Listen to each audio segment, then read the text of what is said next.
This channel does not promote any violent, harmful, or illegal activities. All content provided by this channel is meant for an educational purpose only.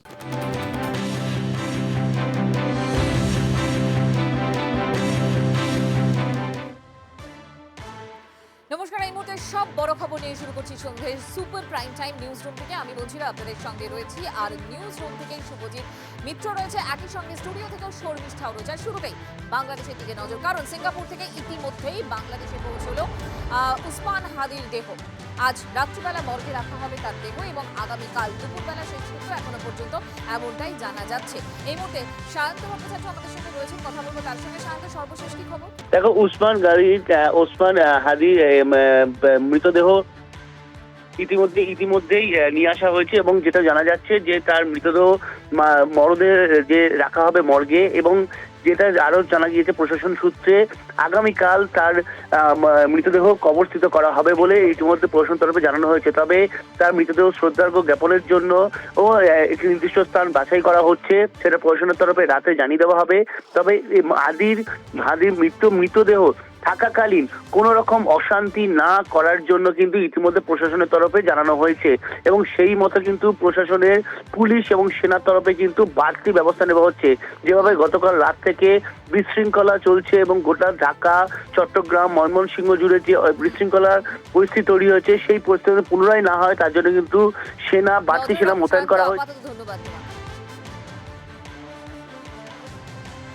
দেখুন, হাদি হত্যার প্রতিবাদের নাম করে গোটা ঢাকা শহর ঝুলছে। গতকালই আমরা দেখেছিলাম একাধিক সংবাদ মাধ্যমের অফিসে আগুন ধরিয়ে দেওয়া হয়, ভাঙচুর করা হয়, সাংবাদিকরা আটকে পড়েন ভেতরে, পরে সেনা গিয়ে তাদেরকে উদ্ধার করে।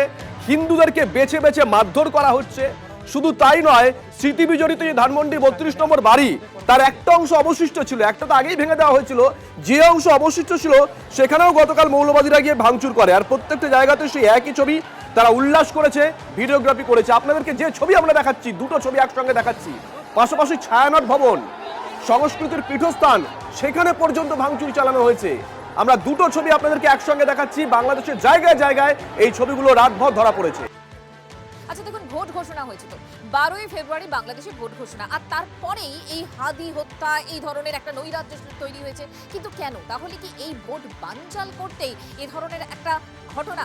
আমি কথা বলবো এই মুহূর্তে আমাদের সঙ্গে অ্যাসিস্ট্যান্ট এডিটর আমাদের তন্ময় প্রামাণিক রয়েছে। তন্ময়, তোমার কি মনে হয় সত্যি হঠাৎ করে এই ধরনের ঘটনা, এই মৌলবাদীদের পুনরুত্থান, সামনেই তো ভোট, পরপর যে ঘটনাগুলো দেখা যাচ্ছে তাতে কিন্তু হঠাৎ করে ঘটনা নয়, কারণ মনে হচ্ছে স্ক্রিপ্টেড।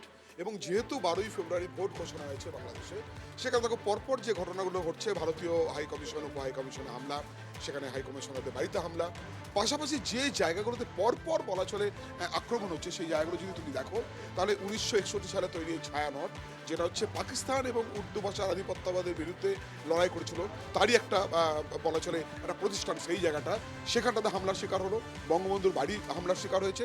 অর্থাৎ একটা একটা করে বাংলাদেশের যে বাঙালিয়ানার জায়গা রয়েছে, সেই জায়গাগুলো আক্রান্ত হচ্ছে এবং সেখানে ভারত বিদ্বেষের জিগির তোলা হচ্ছে। এবং এমন একটা ভয়ের পরিবেশ তৈরি করা হচ্ছে, যেটা ময়মনসিংহের দীপু দাস, যার বিরুদ্ধে কোনো অভিযোগ এখনো পর্যন্ত পাওয়া যায়নি, সে ধর্মের অবমাননা করেছে, এই অভিযোগে তাকে পেটানো হলো। যখন বাঁচার জন্য আর্তি জানাচ্ছে, তখন তাকে বেঁধে একবারে ঝুলিয়ে দিয়ে পুড়িয়ে দেওয়া হলো। অর্থাৎ কোথাও একটা ভয়ের বাতাবরণ তৈরি করা হচ্ছে এই 12ই ফেব্রুয়ারি ভোটের আগে। ভয়ের কথা বলছো তুমি, তাহলে যে ভয়ের বাতাবরণ হচ্ছে, ভোটটা হবে তো, তার কারণ কমিশনই তো ভয় পাচ্ছে।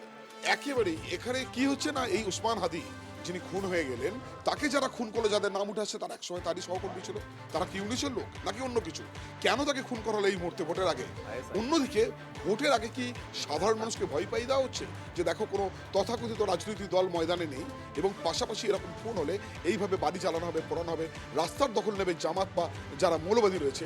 ফলে সাধারণ মানুষ ভোট দিতে বেরোবেন কিনা, বা ভোট দিতে বেরোবার আগে তারা 5বার ভাববেন, এই ভয়টাই হয়তো পাওয়াতে চাইছে, যাতে সঠিকভাবে গণতান্ত্রিক কোনো সরকার বাংলাদেশে না আসতে পারে। তেমনই স্ক্রিপ্ট, এবং সেই স্ক্রিপ্ট অনুযায়ী এইভাবে তাণ্ডব চলছে, যেখানে পুলিশ অনেক পরে পৌঁছাচ্ছে, আরও অনেক পরে পৌঁছাচ্ছে সেনাবাহিনী। ফলে সবটাই মনে হচ্ছে কোথাও পরিকল্পনা মাফিক হচ্ছে। ধন্যবাদ।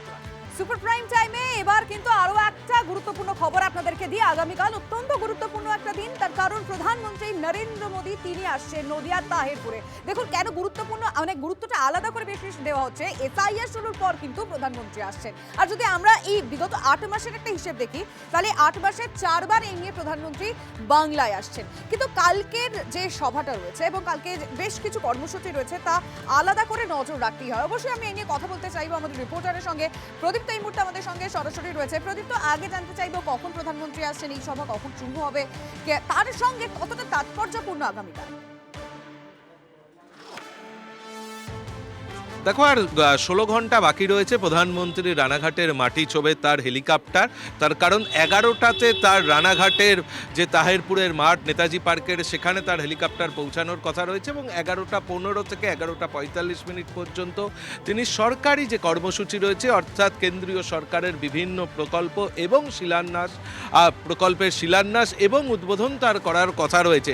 এবং তার পাশেই কিছুটা দূরেই থাকবে রাজনৈতিক সমাবেশ করার জন্যে প্রধানমন্ত্রীর জন্য মঞ্চ, এবং সেখান থেকে প্রধানমন্ত্রী কি বার্তা দেন সবথেকে বেশি আগ্রহ যেমন রাজনৈতিক মহলের রয়েছে, অবশ্যই মতুয়া সম্প্রদায়ের মানুষরা তারা তাকিয়ে রয়েছেন। তার কারণ যেহেতু এসআইআর আবহে তাদের নাগরিকত্বই কারোর ক্ষেত্রে প্রশ্ন চিহ্নের মুখে পড়েছে, ফলে নাগরিক না হলে তারা ভারতের ভোটাধিকার তারা পাবেন না, এমনটি সুপ্রিম কোর্টেরও পর্যবেক্ষণ। ফলে এহেন আবহে প্রধানমন্ত্রী আগামীকাল মতুয়া সম্প্রদায়ের মানুষদের জন্য কি বার্তা দেন সেদিকেই সকলেই তাকিয়ে রয়েছে। তার কারণ মতুয়াদের মধ্যে একটা বিভ্রান্তি তৈরি হয়েছে। এমনকি সুব্রত ঠাকুর, বিজেপির বিধায়ক, তিনিও বলছেন যে যদি সরলীকরণ করা যায়, যাতে এই মানুষজনরা যখন এসআইআরের শুনানি পর্ব চলবে সেই সময় যাতে তারা বিভিন্ন নথিপত্র দেখিয়ে ভারতের ভোটার হতে পারেন এবং 2026 সালে তারা ভোট দিতে পারেন, এই বন্দোবস্ত শান্তনু ঠাকুর জানিয়েছেন যে এই গোটা বিষয়টা নিয়ে তারা কেন্দ্রীয় স্বরাষ্ট্রমন্ত্রীর কাছে আবেদন জানাচ্ছেন। এহেন আবহের মধ্যেই প্রধানমন্ত্রী দেখুন, লিমার প্রদীপ তো আপনাদেরকে বলছিল অত্যন্ত গুরুত্বপূর্ণ কালকে সভা। প্রথমত এসআইআর আবহে মতুয়া অধ্যুষিত রানাঘাটে নরেন্দ্র মোদী আসছেন, যেখানকার এমএলএ মানে বিধায়ক বিজেপির, আর যেখানকার পুরসভা মানে তাহিরপুর পুরসভা রাজ্যের একমাত্র বাম শাসিত। নরেন্দ্র মোদী কি বার্তা দেন সেদিকে তো নজর থাকবে, আমাদের চর্চা হবে। কিন্তু তার আগে এখনকার ছবিটা দেখবো লাইভ। মহাদেব আমাদের সঙ্গে রয়েছেন লাইভে। মহাদেব, ছবি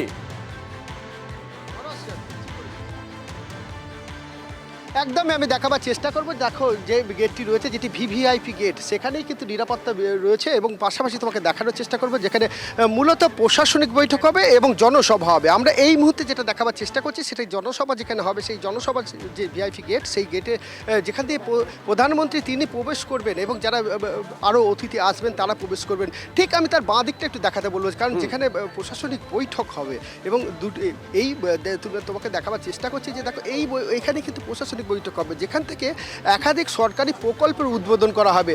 যেমনটা বলা হচ্ছে যে 34তম জাতীয় সড়ক উদ্বোধনের, জাতীয় সড়কের বড় জাগুলি থেকে সড়ক উদ্বোধন হবে। তেমনই পাশাপাশি আমি একটা দেখাবার চেষ্টা করবো যে দেখো 3টে সাংসদ কোটার অ্যাম্বুলেন্স কিন্তু আনা হয়েছে, অর্থাৎ জগন্নাথ সরকার তিনি যে এখানকার সাংসদ, তার জন্য তার যে কোটা, সেই কোটায় 3টে অ্যাম্বুলেন্স এখানে আনা হয়েছে।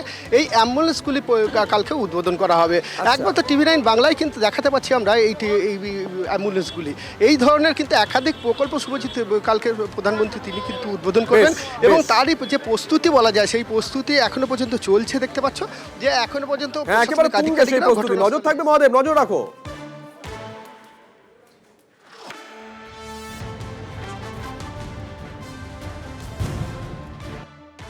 20 ডিসেম্বর সকাল 10টায় নদিয়ার তাহিরপুরের নেতাজি পার্ক ময়দান প্রধানমন্ত্রী শ্রী নরেন্দ্র দামোদর দাস মোদীর এই বিশাল জনসভায় পশ্চিমবঙ্গের সমস্ত মানুষকে, নদিয়া জেলার মানুষকে আহ্বান করছি যে পশ্চিমবঙ্গের এই জঙ্গলরাজকে উপড়ে ফেলার জন্য 2026-এর নির্বাচনে তৃণমূলের বিসর্জনকে নিশ্চিত করবার জন্য দেশের প্রধানমন্ত্রী পশ্চিমবঙ্গে এই যাত্রা শুরু করবেন। আমরা প্রত্যেকের কাছে আহ্বান জানাচ্ছি যে পশ্চিমবঙ্গের ঋত গৌরব পুনরুদ্ধার করতে, পশ্চিমবঙ্গের শিল্পায়নের স্বার্থে, নতুন কর্মসংস্থানের স্বার্থে, সংবাদ মাধ্যম বিচার ব্যবস্থার উপরে আক্রমণ বন্ধ করতে আগামীকাল থেকে আমাদের যে সূচনা হচ্ছে তাতে আপনারা সবাই সামিল হবেন। ধন্যবাদ। মতুয়া সম্প্রদায়কে বিপদে ফেলেছে বিজেপি।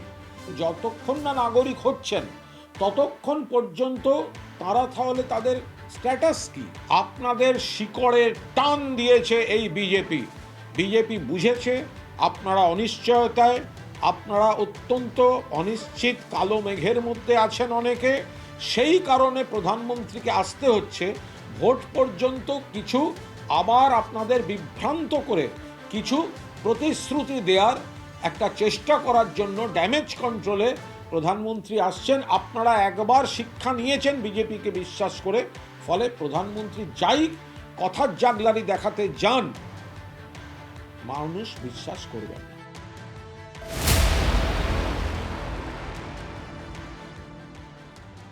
এসআইআর এর যে খসড়া বেরিয়েছে সেই খসড়াতে তাদের নাম নেই, তাই এবার তারা স্বয়ং প্রধানমন্ত্রীর কাছ থেকে একটা নিশ্চিত বার্তা পেতে চাইছেন। তারা এসআইআর এর খসড়া থেকে বাদ গিয়েছে রানাঘাটের ২ বিধানসভার ৪২,০০০-এরও বেশি মতুয়ার নাম। মতুয়া আবেগকে কাজে লাগিয়ে আসরে নেমে গিয়েছে আবার তৃণমূল কংগ্রেস। মতুয়াদের ভোট ব্যাংক হিসেবে ব্যবহার করেছে বিজেপি। ঠিক এভাবেই রাজ্যের শাসক দল অভিযোগের আঙুল তুলছে। অন্যদিকে বিজেপি আশ্বাস দিচ্ছে যে সিএতে আবেদন করলে নাগরিকত্ব পাবেন সব মতুয়া। আর ঠিক এই পরিস্থিতিতে প্রধানমন্ত্রীর কাছে মতুয়ারা নিশ্চিত বার্তা চাইছেন। সবাই বলেছিলাম যে এটা গাজর খাওয়ানোর প্রক্রিয়া চলছে। আমার দুর্ভাগ্য আমার হিন্দু ভাইরা বুঝলেন না, আমার মতুয়া ভাইরা বুঝলেন না। এবার তারা বুঝতে পারবেন যে কেন আমরা বারবার তৃণমূল কংগ্রেসের পক্ষ থেকে বলেছিলাম আপনারা সিএতে আবেদন করবেন না। আজকে সুপ্রিম কোর্ট কি বলছে? সিএতে আবেদন করলেও তারা ভোট দিতে পারবে না ২৪ সালে। কজন নাগরিকত্ব পেয়েছেন সিএ আবেদন করে সেটা শ্বেতপত্র স্বরাষ্ট্র দপ্তর প্রকাশ করুক পশ্চিমবাংলার ক্ষেত্রে, তাহলেই তো বোঝা যাবে। এবং কতদিনের মধ্যে পেয়েছেন আবেদন করা, এই দুটো তথ্য স্বরাষ্ট্র দপ্তর ভারতবর্ষের। তিনি যে আশ্বস্ত করেছেন মতুয়া সম্প্রদায়ের মানুষদের, বিশেষ করে ২০১৯ সালে তিনি যে সিএ পাশ করেছেন, কয়েক কোটি হিন্দু উদ্বাস্তু শরণার্থীদের নাগরিকত্ব দেওয়ার ব্যবস্থা করেছে। সকলেই মোদিজির প্রতি একটা পূর্ণ বিশ্বাস আছে এবং এই কিছু ভোট কাটা বা বাদ যাওয়ার ক্ষেত্রে আমার জেতার ক্ষেত্রে কোনো অন্তরায় হবে না। কমপক্ষে ৭০ থেকে ৮০,০০০ ভোটে জিত সিএতে অ্যাপ্লাই করবে, নাগরিকত্ব পেয়ে যাবে, ভারত সরকার বলে দিয়েছে।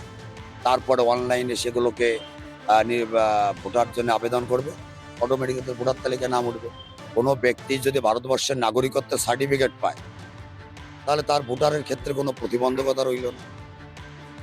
এবার আরো একটা গুরুত্বপূর্ণ খবর দিই আপনাদেরকে। বছর শেষে অমিত শাহ আসছেন রাজ্যে, দুদিনের টান সফর, কিন্তু কি কর্মসূচি রয়েছে আমাদের ডিটেল জানাবেন প্রতিনিধি প্রদীপ্ত কাঠুয়া। প্রদীপ্ত, দেখো ৩০ এবং ৩১শে ডিসেম্বর তার রাজ্যে আসার কথা রয়েছে এবং তিনি কোনো জনসভা করবেন না এখনো পর্যন্ত বিজেপি সূত্রে আমরা যা জানতে পারছি। তিনি মূলত কর্মী সভা করবেন, সাংগঠনিক বিষয় খতিয়ে দেখার জন্য এই দুদিনের সফর তার রয়েছে। এমনটাও হতে পারে যে তিনি একটি অন্য কোনো জেলায় কর্মসূচি করলেন, অন্যটি কলকাতায় করলেন, সেই সম্ভাবনাও রয়েছে বলে আমরা বিজেপি সূত্রে জানতে পারছি। এবং সাংগঠনিক ক্ষেত্রে কোথায় কি ত্রুটি বিচ্যুতি রয়েছে, কিভাবে দলকে এগোতে হবে, কিভাবে নেতৃত্বকে এগোতে হবে, এই সমস্ত বিষয় তিনি একটা কৌশল বৈঠক করবেন বলেও আমরা জানতে পারছি। এখন দেখার বিষয় যে অমিত শাহ এখানে এসে দলীয় নেতৃত্বকে চাঙ্গা করতে ঠিক কি বার্তা দেন। ধন্যবাদ। অন্যদিকে হাইকোর্টের অনুমতি নিয়েই হিঙ্গলগঞ্জে পরিবর্তন সংকল্প যাত্রা করলেন শুভেন্দু অধিকারী, কিন্তু পুলিশ প্রশাসন তার সভায় বাধা দেওয়ায় তিনি তোপ দাগলেন। পশ্চিমবঙ্গে বাংলাদেশ না চাইলে বিজেপিকে আনতে হবে, দেশের মূলধারার সঙ্গে বাংলাকে যুক্ত করতে হবে। টিভি9 বাংলাকে এই কথাই বললেন বিরোধী দলনেতা শুভেন্দু অধিকারী। কি বললেন তিনি, শোনাবো আপনাদের।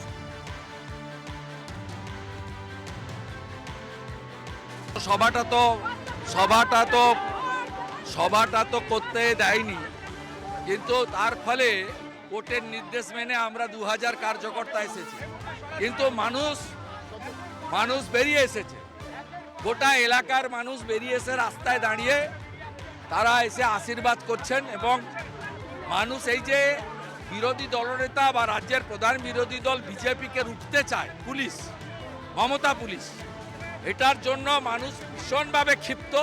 এবং আমি বলে গেলাম আপনারা যেটা করলেন পুলিশকে দিয়ে, এর ফল 4 মাস পরে বিধানসভা ভোটে ভুগতে হবে। হুমায়ুনতন্ত্রে মানুষই শেষ কথা বলে, পেশি শক্তি শেষ কথা বলেন। হুমায়ুন কবির করলে অনুমতি লাগে না, এমনি হয়ে যায়। 22 তারিখ করছে, আপনাকে কোর্টে যেতে হয়। ভোট ব্যাংক তো মমতা ব্যানার্জির ভোট ব্যাংক, মমতা ব্যানার্জি চেয়ারে আছে তো মুসলিম ভোট ব্যাংক। তাতে হুমায়ুন কবিরের নামটাই তো যথেষ্ট না। বাংলাদেশে যে নির্যাতন চলছে সেটা দেখার পরে কি এখানকার মানুষ শোধরাবে না?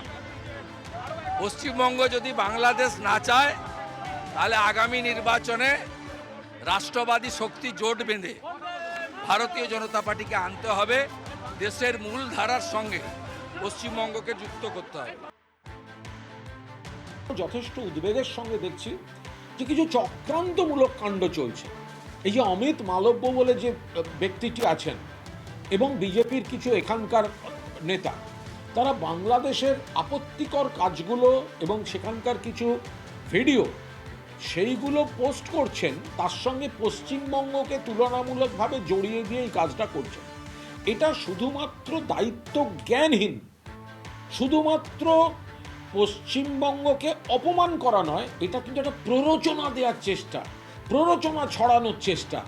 বাংলাদেশের গণ্ডগোলের ভিডিও আসলে বিজেপি এই ভোটে সম্প্রীতি নষ্ট করে ধর্মীয় মেরুকরণ এবং অশান্তির মাধ্যমে ওরা কিছু মানুষকে বিভ্রান্ত করতে চায়। কিন্তু মমতা বন্দ্যোপাধ্যায় মাননীয় মুখ্যমন্ত্রীর বাংলায় আমরা এটা হতে দেব না, বাংলার মানুষ এটা হতে দেবেন না।